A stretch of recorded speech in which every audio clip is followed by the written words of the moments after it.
எல்லோருக்கும் வணக்கம் நண்பர்களே. இன்றைக்கி வீடியோவில் என்ன பார்க்க போகிறோம் அப்படின்னா, நம்ம தினமும் பார்க்குற ராசி சக்கரத்தில் 4வதாக வரக்கூடிய ராசி தான் கடகம் ராசி. இந்த கடக ராசி அன்பர்களுக்கு இனி வரக்கூடிய காலங்கள் எப்படி அமைய போகிறது, குறிப்பாக இந்த மே மாதத்தில் அவங்களுக்கு எப்படிப்பட்ட பலன்கள் காத்திருக்கிறது, சாதகமான பலன்கள் காத்திருக்கிறதா அல்லது பாதகமான பலன்கள் காத்திருக்கிறதா, அவங்க எந்தெந்த விஷயத்தில் கவனமாக இருக்க வேணும், மற்றும் அவங்க என்ன பரிகாரங்களை செஞ்சால் அவங்களுடைய வாழ்க்கை மேலும் சிறப்பாக அமையும் அப்படிங்கிறது எல்லா தகவல்களுமே இந்த வீடியோவில் கொடுத்துருக்கேங்க. நீங்கள் வீடியோவை ஸ்கிப் பண்ணாமல் பாருங்கள். வீடியோ பிடிச்சிருந்தா லைக் பண்ணுங்கள், கமெண்ட் பண்ணுங்கள், ஷேர் பண்ணுங்கள். இதுபோல் தகவலை தெரிஞ்சுக்க நம்ம சேனலை ஃபாலோ பண்ணுங்கள். சப்ஸ்கிரைப் பண்ணாதவங்க சப்ஸ்கிரைப் பண்ணிக்கோங்க. கூடவே இருக்க பெல் ஐக்கானை ப்ரெஸ் பண்ணிட்டு வாங்க வீடியோக்குள்ளே போகலாம். புனர்பூசம் 4ஆம் பாதம், பூசம், ஆயில்யம் நட்சத்திர பலன்களையும் முழுமையாக சொல்லியிருக்கேங்க.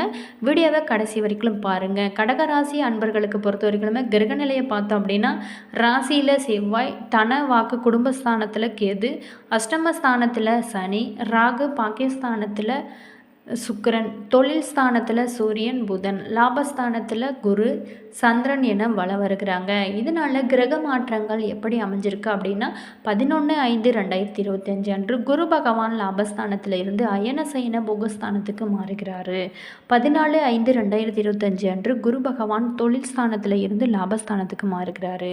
16/5/2025 அன்று புதன் பகவான் தொழில் ஸ்தானத்தில் இருந்து லாபஸ்தானத்துக்கு மாறுகிறாருங்க. 31/5/2025 அன்று சுக்கிர பகவான் பாக்கியஸ்தானத்தில் இருந்து தொழில் ஸ்தானத்துக்கு மாறுகிறாருங்க. இதனால் உங்களுக்கு எப்படிப்பட்ட பலன்கள் அமைஞ்சிருக்கு, உங்களுடைய வாழ்க்கையில் நீங்கள் என்ன செய்ய நினைக்கிறீங்களோ அதை ரகசியமாகவே வைத்திருக்கும் கடகராசி அன்பர்களுக்கு இந்த மாதம் எதுலேயுமே கொஞ்சம் நிதானமாக இருக்க வேண்டிய ஒரு காலமாக அமைஞ்சிருக்குங்க. உடல் ஆரோக்கியத்தை பொறுத்த வரைக்குமே கவனமாக இருக்க வேணுங்க. உடல் நலத்திற்கு செலவு செய்யக்கூடிய ஒரு சூழல் கூட அமைய வாய்ப்பு இருக்குங்க. சில பேர்த்துக்கு எதிர்பார்த்த பண வரத்து தாமதமாக வந்து சேருன்னு சொல்லலாங்க. எந்த வாக்குறுதியும் கொடுக்கும் முன்னாடி பல முறை நீங்கள் யோசித்து கொடுப்பது சிறப்பான ஒரு பலன்களை கொடுக்குங்க. மற்றவங்களோட செயல்கள் கோபத்தை உங்களுக்கு தூண்டுவதாக கூட இருக்கக்கூடும். தொழில் வியாபாரத்தில் நல்ல ஒரு முன்னேற்றம் காணப்படுங்க. அதே மாதிரி வாடிக்கையாளர்களும் அனுசரித்து செல்வது உங்களுக்கு சிறந்தது. உத்தியோகத்தில் இருக்கிறவங்க அவசரப்படாமல் நிதானமாக பணிகளை கவனிப்பது உங்களுக்கு சிறப்பான ஒரு பலன்களை கொடுக்குன்னு சொல்லலாங்க. அதே மாதிரி குடும்பத்தில் சிறு சிறு மன வருத்தங்கள் ஏற்படும் வகையில் சூழ்நிலைகள் இருக்குங்க. அதே மாதிரி கணவன் மனைவிக்கிடையில் வாக்குவாதங்களை தவிர்ப்பது உங்களுக்கு சிறப்பான ஒரு பலன்களை கொடுக்குன்னு சொல்லலாங்க. குழந்தைகளோட முன்னேற்றத்தில் தடை தாமதமும் ஏற்படவும் இருக்குன்னே சொல்லலாங்க. கொஞ்சம் நீங்கள் கவனமாக இருக்க வேண்டிய ஒரு காலம். பொருட்களை கவனமாக பாதுகாக்க வேணுங்க. களவு போகிறதுக்கான ஒரு சூழல் கூட இருக்குன்னு சொல்லலாங்க. பெண்களுக்கு பொறுத்த வரைக்குமே எந்த வாக்குறுதியையும் கொடுப்பதை தவிர்ப்பது உங்களுக்கு சிறப்பான ஒரு பலன்களை கொடுக்கும். கோபத்தை குறைக்கிறது உங்களுக்கு சிறப்புன்னே சொல்லலாங்க. கோபம்தான் உங்களுடைய பலவீனமாகவும் இருக்குன்னு சொல்லலாம். கலைத்துறையினருக்கு பொறுத்த வரைக்குமே தொழில் தொடர்பாக வீண் அலைச்சல் கூட இந்த காலகட்டத்தில் உங்களுக்கு இருக்குங்க. புதிய ஒப்பந்தங்களில் கையெழுத்தக்கூடிய ஒரு யோகம் இருக்குன்னே சொல்லலாம். சக கலைஞர்களிடம் நிதானத்தை கடைபிடிப்பது உங்களுக்கு சிறப்பான ஒரு பலன்களை கொடுக்குங்க. அதே மாதிரி நீங்கள் கோபத்தை குறைச்சி தன்மையாக பேசுகிறதுனால காரிய வெற்றிகள் அனைத்துமே உண்டாகும். எதிர்பாராத செலவுகளும் இந்த காலகட்டத்தில் உங்களுக்கு கொஞ்சம் இருக்குன்னே சொல்லலாங்க. அரசியல் துறையினருக்கு பொறுத்த வரைக்குமே தேவையற்ற அலைச்சலை குறைத்து கொள்வது உங்களுக்கு சிறந்தது.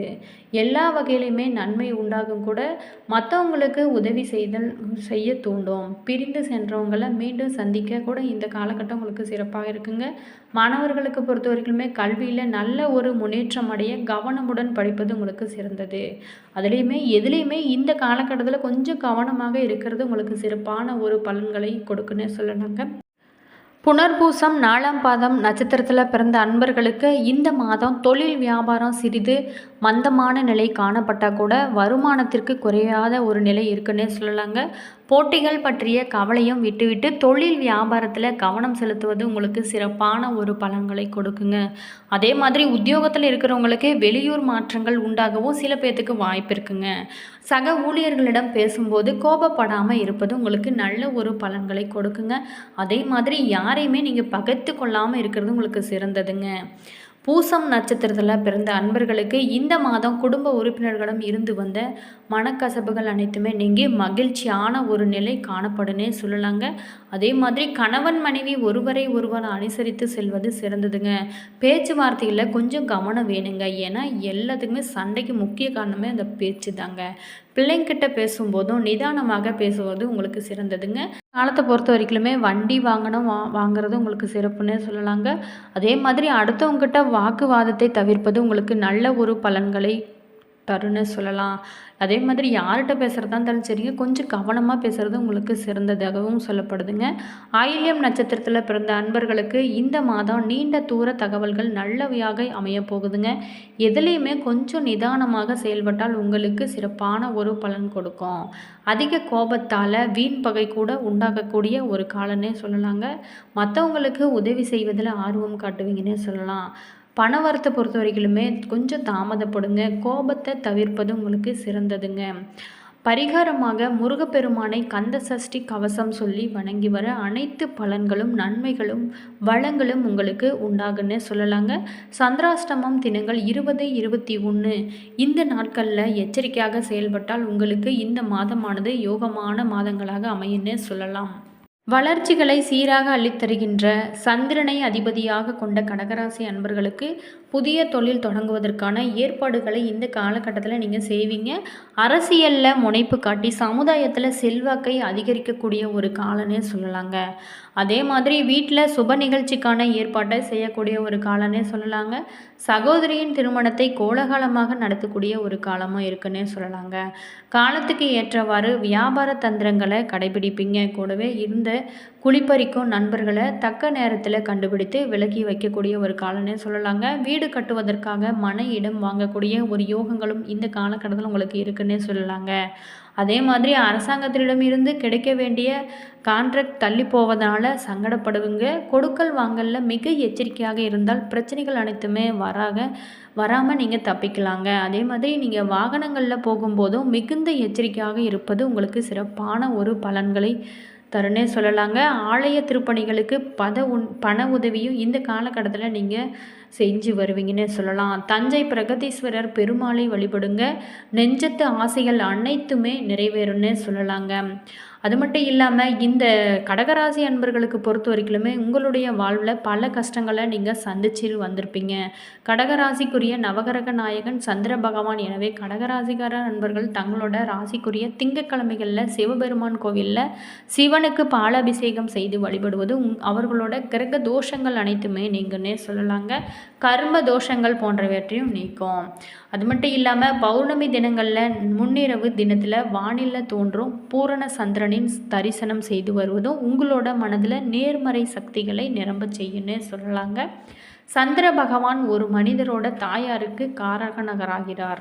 எனவே கடகராசிகார அன்பர்களை பொறுத்த வரைக்குமே தினந்தோறுமே தங்களோட தாயாரை வணங்கி அவங்களோட ஆசையை பெற்று செல்வதும் உங்களுக்கு பல பலன்களை உண்டாகும்னே சொல்லலாங்க. அது மட்டும் இல்லாமல் மாதம் ஒரு முறையாவது கோயில்கள் மற்றும் துறவிகள் ஏழைகள் ஆகியவங்களுக்கு அரிசி தானம் அளிக்கிறதுனாலும் உங்களுக்கு ஏற்பட இருக்கும் எத்தகைய துர்தஷ்டங்களையும் போக்குன்னே சொல்லலாங்க. சிறந்த பரிமாறமாக இது இருக்குன்னே சொல்லலாம். அதே மாதிரி கோடை காலங்களில் மக்களோட தாகம் தீர்க்க தண்ணீர் பந்தலும் விலங்குகளோட தாகம் தீர்க்க தண்ணீர் தொட்டியும் அமைப்பது சிறந்ததுங்க. கோயில்கள் இருக்கும் குளத்தில் இருக்கும் மீன்களுக்கு அவ்வப்போது அரிசி பொரியை இரையாக அளித்து வருவதும் உங்களுக்கு பல நன்மைகளை உண்டாக்கி உங்களுடைய வாழ்க்கை மேலும் சிறப்பாக அமையும்னு சொல்லலாம். அதே மாதிரி தானத்திலே தானம் சிறந்த தானம் அன்னதானங்க. நீங்கள் அன்னதானத்தை முடிந்த வரைக்கும் ஒரு 10 பேருக்காவது ஏதாவது கோயிலில் செஞ்சு கொண்டு போய் நீங்கள் போடுங்க. உங்களுடைய வாழ்க்கை மேலும் சிறப்பாகவே அமையுன்னு சொல்லலாங்க.